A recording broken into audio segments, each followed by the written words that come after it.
Assalamualaikum warahmatullahi wabarakatuh. Halo Ananda semua, apa kabar?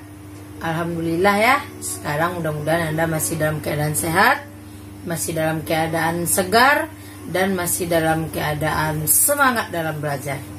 Oke Ananda semua, kita kembali lagi dalam materi mata pelajaran sosiologi kelas 11 di semester 1 atau semester ganjil, yaitu materinya masih dalam kelompok sosial.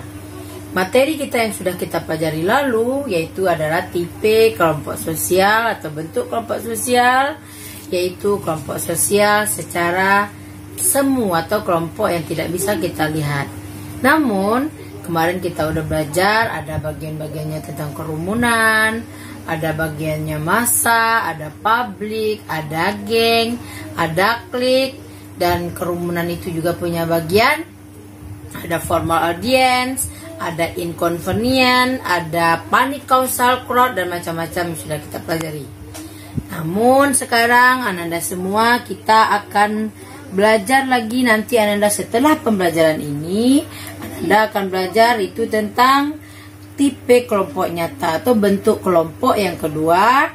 Kemarin kita sudah belajar kelompok semu dan sekarang kita belajar pada kelompok nyata.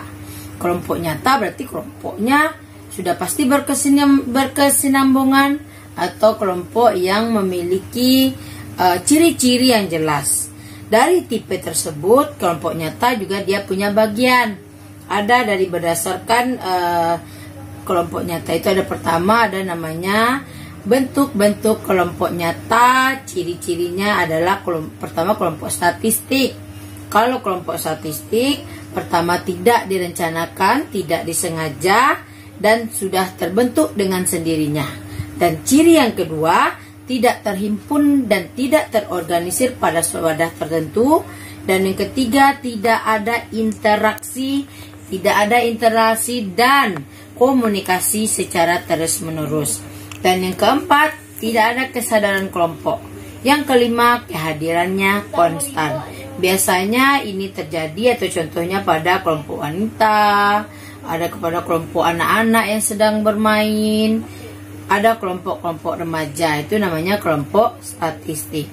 Namun yang kedua, kelompok nyata tersebut berdasarkan ciri-cirinya, yang kedua adalah kelompok sosieta.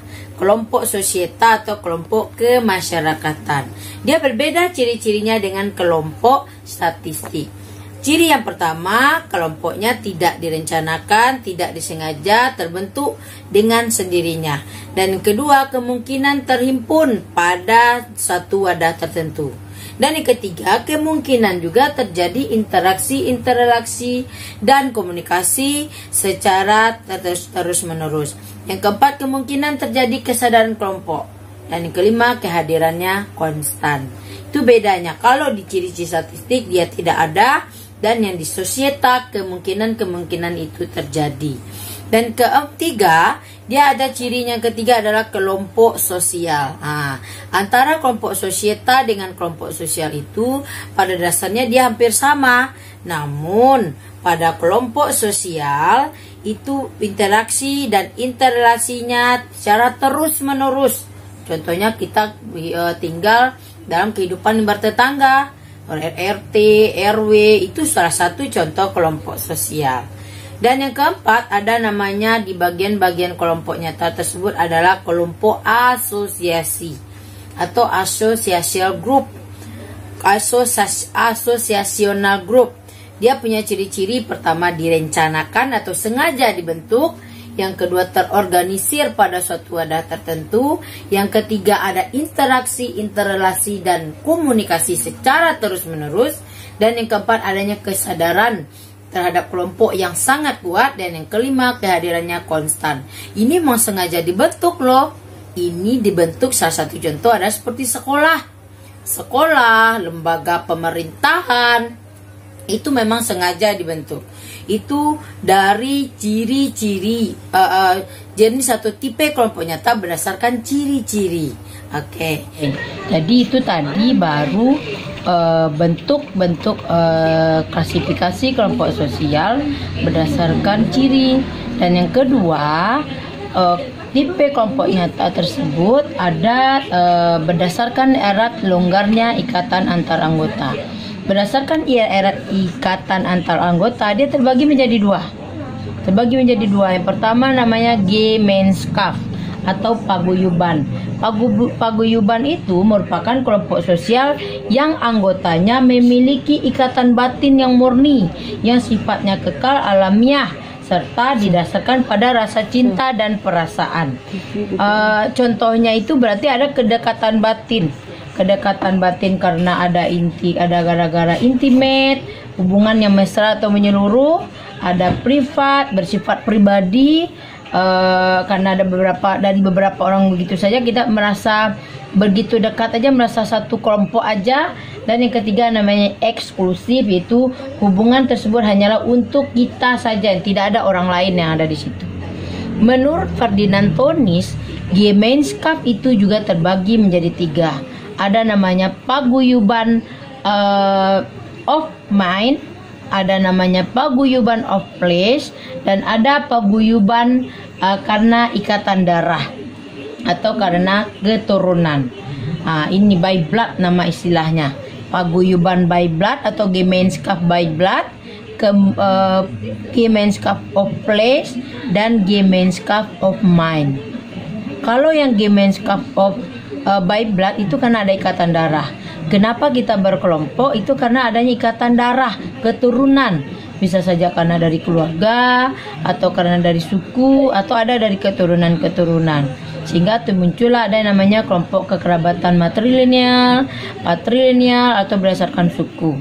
Dan yang kedua itu adalah namanya Gemeinschaft of place. Itu kedekatan satu kelompok itu karena kedekatan tempat tinggal.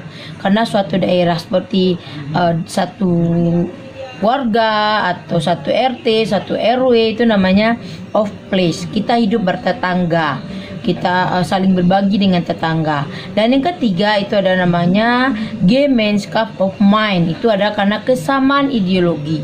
Seperti di Indonesia, kesamaan ideologi kita adalah Pancasila. Kita akan hidup sesuai dengan ideologi kita itu. Ideologi kita Pancasila berdasarkan ke sila-sila yang itu yang akan kita alami, akan kita ayomi, akan kita pahami, dan akan kita amalkan. Itu yang dimaksud dengan paguyuban. Setelah paguyuban atau Gemeinschaft, lawannya adalah Gesellschaft atau patembayan. Di sini kelompok sosialnya tidak lagi karena ada kedekatan, tapi patembayan itu adalah ikatan yang bersifat pokok untuk waktu yang pendek. Strukturnya bersifat mekanis sebagai suatu berada dalam pikiran belaka. Dia hanya berkumpul itu karena ada keinginan pribadi, karena keinginan bersifat individual. Mereka itu berkelompok karena ada unsur kepentingan di situ.